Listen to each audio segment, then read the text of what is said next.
Entrepreneurship is hard, so let's fix that and dive into our heroes' journeys. This is Taking Flight, an entrepreneur's journey, and I'm Sarah Torville. Join me as we delve deep into the passions, expertise, and experiences of those already in flight. This show is sponsored by EO Atlanta. Hello and welcome everybody today. Oh my gosh, I'm always saying how sunny it is in Atlanta, but it is another bright sunny day in Atlanta, as you can see. And I'm terribly excited, as always, to be hosting the Taking Flight, the Entrepreneur's Journey podcast for EO Atlanta. I'm particularly excited today to be speaking to our guest. Our guest is a storyteller, a board executive, a dedicated entrepreneur, a critical thinker, a persistent businessman, an exceptional leader who inspires others around him. He's inspired me already this morning, and I'll tell you why later. Board member at Bloomer Youth and CEO at Gimme, Cory Hewett. Thank you so much for having me today, Sarah. I'm glad we got to chat a little bit, like you said earlier, and I'm excited to talk to you all today. Yeah, I'm very excited to have you on the show. It's going to be great.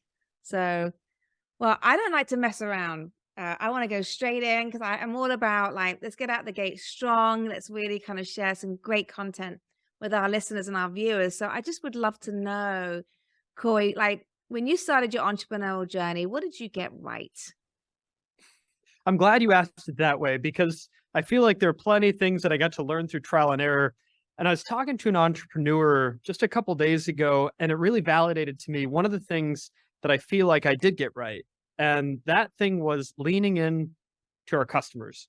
And so I talk a lot on LinkedIn about customer discovery and leaning into the customer, trying to understand their pain. And for us, it connects to something that's a cultural pillar. And for us, that's empathy. And so I think that's one of the things that we're able to get right at the very beginning. How are we empathetic? How are we understanding the customer? What's truly their pain? And is what we're building going to solve a massive, massive problem for them? Because we don't want to build something that people don't care about. We don't want to build something that isn't going to meet their needs. So customer discovery would be the thing that I think we got right at the beginning. Can you give me an example, you think, of how people would, how do you know that you got empathy right? So for us, it was, what did we decide to build? Because when we first thought about building a company, my co-founder and I, Evan, I had previously owned some vending machines. So I was exposed to some of the issues in vending, and we were getting guidance that vending machines needed more credit card readers. So we should build one. And that's the advice we're getting from outside. But we leaned into our customers, talked to a bunch of other people that had these companies that ran food service. And not only did they own vending machines, but they were starting to open up markets, these shelves with kiosks where you could self-scan. And so when we talked to them, they told us, hey, we're not worried about credit card readers. We're worried about making sure that these shelves stay nice and stocked with things that people won't buy. That's what's keeping us up at night. If we run out of food, we could get fired. Mm-hmm. And so the empathy was listening to them, not telling them, hey, if I build a credit card reader, will you buy it? It was, tell me about your day. Tell me what keeps you up at night. Tell me what your pain point is. If nothing changed in 5 years, would you be happy with that? Or would you be frightened about that? And that's to us when we discovered, oh, they're struggling with making sure they send the right things, get them on the right spot on the shelf. And so that's my quick example of customer discovery. Yeah. It's easy to tell when companies forget about customer discovery. I saw an entrepreneur, and thankfully they pivoted, but they were working on building a really expensive egg tray for your refrigerator that could tell your phone how many eggs are in the tray. And they wanted to charge like $100 for this device. Right. And it's, okay, I get that you're solving a little bit of a problem, but it feels like they just didn't quite nail, are they solving something that, people really care about? Yeah. So it's easy to tell when there's customer discovery. It's easy to tell when there's not. Mm-hmm. And I think that's something we got right on our first flight. I love that. You're right. Asking the right questions and wanting to build something which is going to solve a problem. After all, that's what technology is meant to do, isn't it? Yeah, I think it's very easy to see in business that we can kind of, we can get carried away of what we think we can do and what maybe we want to do, but what is it that we really feel like our customer needs? So I love to hear that. Well, I think it takes a certain degree of confidence and strength in an entrepreneur, right? We have to be able to ignore a lot of criticism. Yeah. We have to be strong, know who we are. But at the same time, if we get a little bit too strong in who we are and too strong in what we build and lose touch but the Yeah. customer, I don't know, I'm speaking from experience here. Me I, too. Me too. Yeah, yeah. No, I hear you. You're right. I think we all check ourselves regularly, I hope. I mean, you're hopefully a pretty humble entrepreneur who's maybe been burned along the way and learned lots of lessons. You check yourself to make sure you're doing the right thing for the client. Sarah, if I have any humility, it's unfortunately one of those trial and error things. So I started out the gate with maybe a little customer discovery and empathy, probably not enough humility. And life has had a way of demonstrating that humility is valuable. And when I don't exercise it, it's brought to the front of my mind. So Yes. Yeah. hopefully, if this podcast shows anybody anything, is hey, if you can learn humility without having to be taught it, your life will Yeah. be a bit smoother and easier. Yes. Really good. Great advice. So who are or were your co-pilots on the journey with you?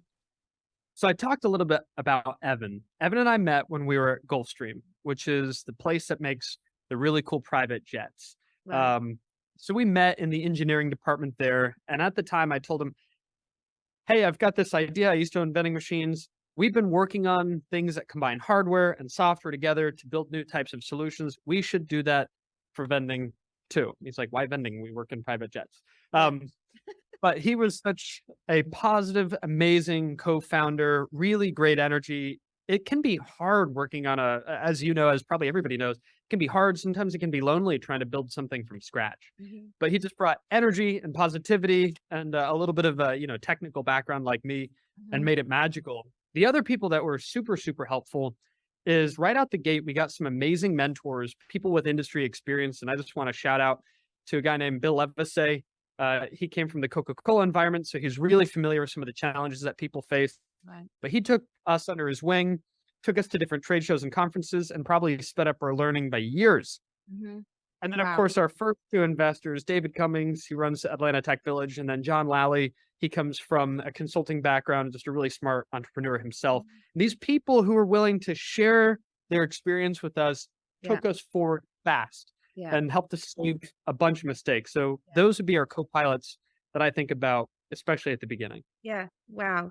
You're right. Having that level of experience around you, vending and entrepreneurism with David Cumming and investment and oh my gosh, yeah, it sounds like you you really managed that well. I mean, yeah, it's impressive. I You know. wish I could take credit for that.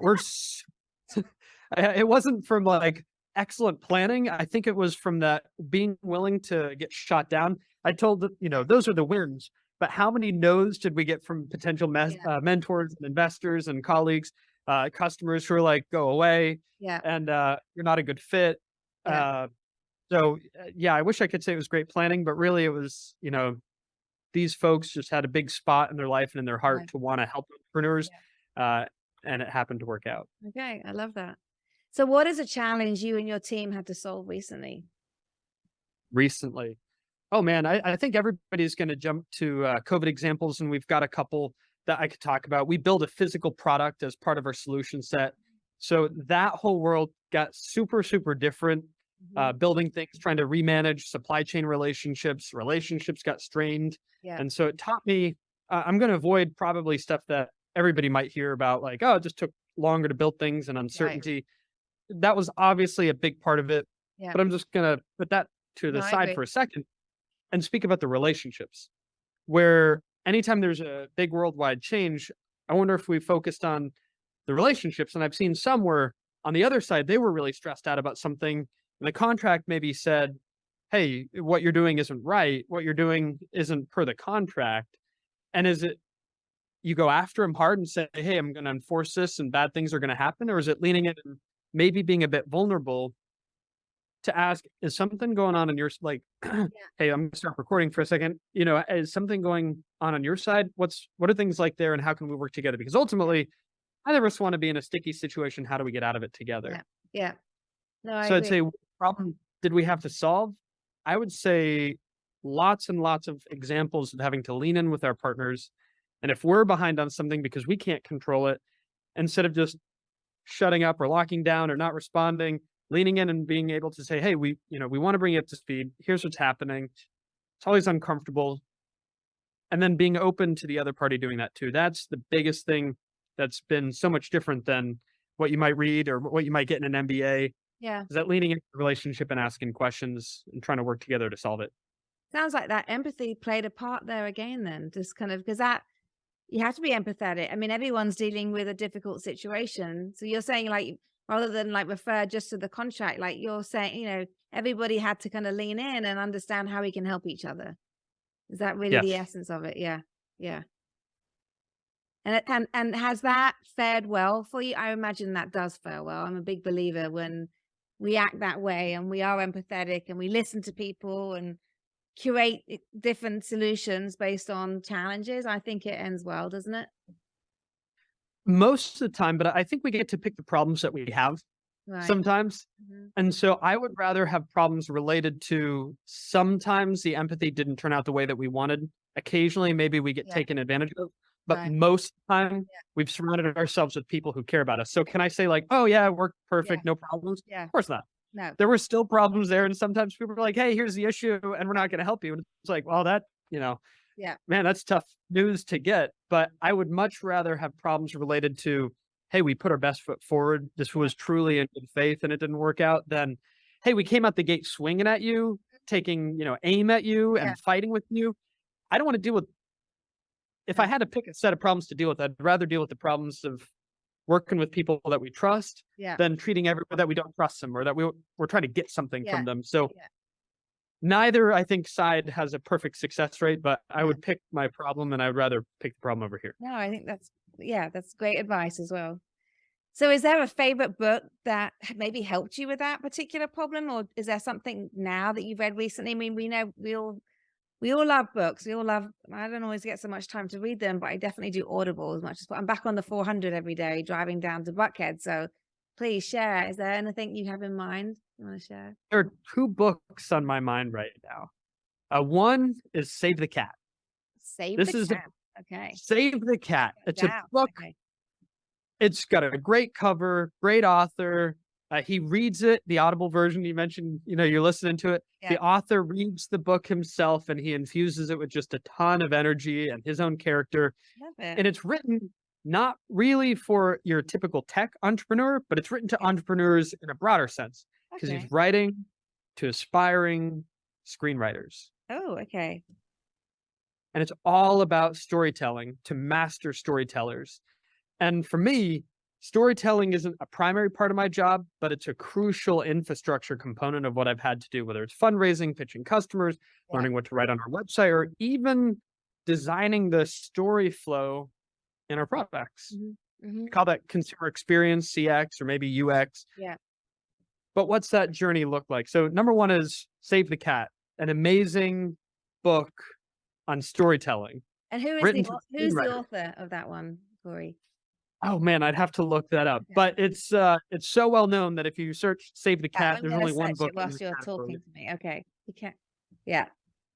And what's Awesome. When you find out the author, interject it. I will. I'm gonna let people know. We can do this real time. We really can. Awesome. Yes. Okay, book by Blake Snyder. Yes. Yes. Yes. Blake Okay. Snyder. I'm adding that in. Okay, great. And what's the second book? I'm gonna go in a completely different direction. Okay. We're gonna go all the way down to Brazil, and we're gonna change centuries to the 1800s. So I'm probably gonna lose half the audience here.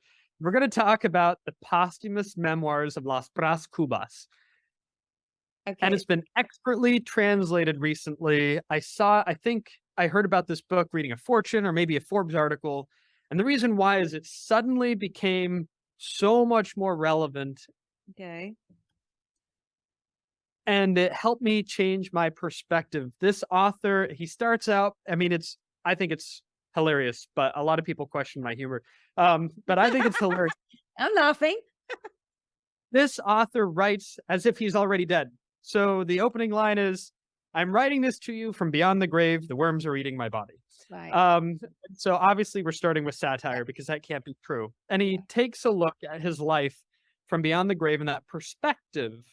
To me, it made light of what would normally be something kind of morbid and heavy, but was made light of in it as the author looks at his own life in this perspective, the love, the success with work, the family, the home, the things that felt super important but were actually trivial in this comedic drama. As I looked at my own life that way, it allowed me to I took from it, my experience reading it was like, Yeah. holy cow, I feel like this is the biggest thing in the world right now. But if I were writing from beyond the grave, would it really matter? Like, do I forget if anyone else cares? Would I even care when the worms are eating my body that Right. this is a big thing in my mind? So I got perspective from it. Okay, you need to repeat the name of the book because I did not catch it. Posthumous Mentors or something. I don't know. The posthumous memoirs Posthumous Memoirs. Okay. of Las Bras Cubas. Of Los Bras Cubas. Okay. Yes, ma'am. Okay. I love it. My God, we got some what variety. Save the Cat and the Posthumous Memoirs. Okay. Of Los Brad Cubas. People need to go and check Yes, them out. Okay. Thank you for sharing and we'll that. all become Portuguese masters after Yes. we read that book and get the translated version, which I highly recommend because I can't read or write or speak in Portuguese. No, me neither. So, okay. So, what excites you about where you're heading? What does your future of flight look like, Corey? Well, there's some parts related to the company that I founded, Gimme. I'm wearing my little pin right now. Yeah. But there's parts of being an entrepreneur right now that are, if you will, generically super exciting as well. And for me, one of those is, are we close? This is going to get a little bit techie. Okay. So I hope, I already lost half when I started talking about Portuguese and recruitment. I'm going to lose the other half by No, talking you're about not. Remember, these are entrepreneurs. Lots of them are technologists. It's fine. AI. Yeah. We've been talking about Yeah. AI. What is AI? We could have a whole podcast just on Oh, that. yeah. So I'm not gonna get super geeky, but there's this concept of AGI, artificial general intelligence, and suddenly it's back in vogue. And the whole idea is, are we on the cusp of building AI that is, in all regards, smarter than a human being? And I don't think we're there yet, and I don't think we need to be super frightened about it. But as we approach that point, holy cow, tools like OpenAI's Chat GPT Yeah. that's suddenly become mainstream. I'm Amazing. seeing a ton of new entrepreneurs that are either integrating it into their business or relying on it to just individually make them have basically writing, content creation superpowers. Yeah. I know the And writing side of it is incredible. have Yeah. you played with it? Yeah, we've played with it. So we're actually doing a bit of an exercise right now in my agency where we're using it to write content to see how good it is because we write a lot of byline opinion articles all the time.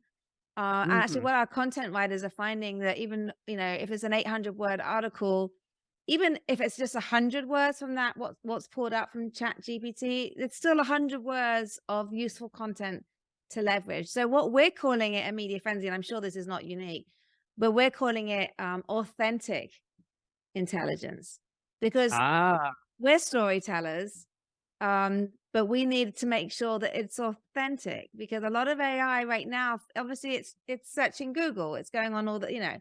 So it's great, but there needs to be a level of authenticity within it too, and storytelling. But no, I love that's it. Yeah, defeating the blank. I heard you mention it helps you defeat the blank page. Maybe it only gives you a couple hundred words, 100 words out of yeah, 800. But once those are out there, now you can take that and turn it into something yes, that's unique, yes, it's yes, authentic, and it's yours. yeah, That's the superpower right there. It used to yeah, take me hours to try to write a LinkedIn post because hmm it's just not where my gifts lie. So I'd yeah, have to put a lot of effort into it to overcome that. yeah, Now I can just pour my thoughts into Chat GPT. It gives me kind of a seed, a yeah, place to start. And then I'm like, oh, it's yeah, easy to tweak yes, and I can make it my own. My son's school just invited me to lead this little class right, on AI to middle schoolers. And so as I see it, like, wow, look at what's happening so fast to yeah. entrepreneurship, to learning. And are we leaning into it? Or are we scared of it? I know. And, people are going to react different ways, but that's truly something interesting and exciting to me. We started using AI, not Chat GPT. We started using AI years ago when we were building this simple detection model in our system. You could take a picture of a vending machine and it would find the empty spots. You could take a picture of the shelf and it would say, there's a blank spot here, AKA it's out of that thing. Mhm. And it became a bit of a superpower for the people in the field. Instead of having to remember I'm out of Cheetos, click picture, Yeah. you're out of Cheetos Oh, automatically. And now that it's getting so much more accessible, right. we're going to be able to see all these tools take everything up to this next level, Yeah. and we get to solve bigger, better, more valuable problems for the world with Mhm. everybody having access to these types of things. So Mhm. that's something that I'm just super jazzed about, very energized. Oh, I can tell, and I don't blame you. And I think, and I love it when we talk about how do we leverage it rather than be scared of it. Like we shouldn't be scared of it. We should. Um, it's meant to how oh, especially at my agency, it's how do we do better with tools like that? How do we service our clients better? How do we maybe be quicker at how we do things? I mean, there's just so many ways you can look at how do you benefit from it. So sounds like you guys are thinking the same thing and using it already. So which is great. Yeah, I So appreciate your perspective. yeah, it's all good. So who are you, Cory? Like pre-flight. I want to know a little bit about the man behind the pin right now, the Ooh. the gimme pin. So both my parents are Army pilots. My mom flies helicopters. My dad flies fixed wings. And I think when Interesting. you have two Army parents, I think it modifies it. Like great childhood, but I think it modifies a little because like when you get in trouble, all of a sudden they're like, drop and give me 10 push-ups. And you're like, Oh. that's not normal. Yeah. They're like, no push-ups. And so that's I think like a big part of maybe where this drive comes from, or maybe some of the assertion Right. comes from is you had to stand up for yourself Yeah. Yeah, with yeah. two very A-type parents. Definitely. Yes, you're right. I can imagine. So, and for your mother to do it too, I love that. That's wonderful. Does she still fly helicopters now? She's not still flying now. My dad's still flying, but she's not still flying. But occasionally, if we go out for dinner or something, and she mentions that she's a pilot, people are like, "Oh, that's wonderful!" And she's like, "No, no, let's go push-up contest right now." Oh, And so, yeah, more than once she's done push-up contests in public. So she may not still be flying, but she's definitely still definitely demonstrating still. that Yeah. she's a strong woman Is she a for fit? sure. Is she a fit? She's doing push-ups. I had to do too many this morning. Is she a fit woman? She's a Yeah. bodybuilder. She Oh, competes yeah. or used to compete in Okay. place. Oh yeah. Oh, she sounds amazing. I need to, you need to let me know where I can find her. Don't share it now, but I'd say amazing. I heard intense, and as the progeny of a really yeah, intense set of parents, yeah. Well, look how you gotta well learn. you've turned out, Cory. The empathy is there, even though you've been raised doing push-ups and things like that. So, The other thing to know about me is I yeah. love and crave adventure. So love to travel. I've hit 5 of the 7 continents. This November, I'm gonna hit 6 of the 7, the one at the very bottom. I'm super excited about that one. Okay. And I love electrification and travel. So I've got an electric Harley, I've got an electric car, and I've been doing a lot of tours, to the West Coast driving, and then up and down the East Coast on Nice. both machines, and really plugging in, if you get my drift, Yeah. plugging into the community of Gotta other plug in. electric. Yeah. Very good. Good on you. Yeah, travel, I'm with you on that. Love it very much. So good on you for just being curious and exploring the world.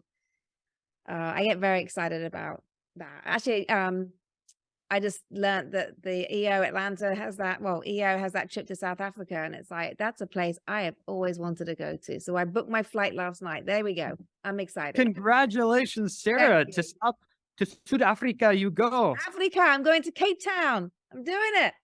So yeah, I'm Oh, Cape excited. Town is lovely. Yeah, I've never When you're been. there, Yes. you're gonna have a blast. You're just Yes. gonna have a blast. I'm excited. I'm heading to Saudi Arabia next week, so that's gonna be interesting. So, Look at you, you're world traveling. yeah. What's the most recent trip you went on, and what are you most excited about from that trip? Ooh. My most recent trip, I was in London for 3 weeks over Christmas. And I suppose I'm most excited about that is just because I got to go and take my 2 children and my husband, and we visited 5 different locations where we saw family and we just invested time with each other. And that, you can't beat that, can you really? So that was really Now, did wonderful. you get to visit the Cotswolds? I've heard that's like a prime spot to go Yeah, for no, Christmas. I don't go to Cotswolds. I mean, people say it's not really my thing. It's quaint. I went to the Isle of Wight, which is an island off of England, in between France and England, which was beautiful. And I'd never really experienced the Isle of Wight before in the way that I did this time. We went horseback riding. It was torrential rain. It was coming at you Oh, sideways. Yeah, and my horse was a bit of a she just liked to get up, and have up the front, so that was interesting. But yes, and I have the best of friends who live in the Isle of Wight. We have a house in the Isle of Wight, and so we celebrated in style for New Year's Eve. So yeah, That sounds decadent. it was Horseback riding, it was decadent. island of Wight. It's It was, yeah. and it was raining and freezing, but it was decadent. Okay, so present day. I want to know, what do you do? What do you solve? Tell me about like the impact that you make, Corey. So professionally within Gimme, the impact that I'm making is we've grown from just vending. Now we're all the way to grocery shelves as well. And we work with some of the world's biggest brand. You'd recognize them on the shelf. And we're solving that same set of problems. And that is when people are hungry, they want to buy that food, they need to eat. And so how do we make sure that shelves are stocked with the right food, that we dispatch it out at the right time? And we're doing that at a big scale now. Grocery stores, micro markets, and still our vending customers as well, Yeah. solving that problem. On the other side, I'm also, you mentioned it in your intro, I'm also the board member at Bloom.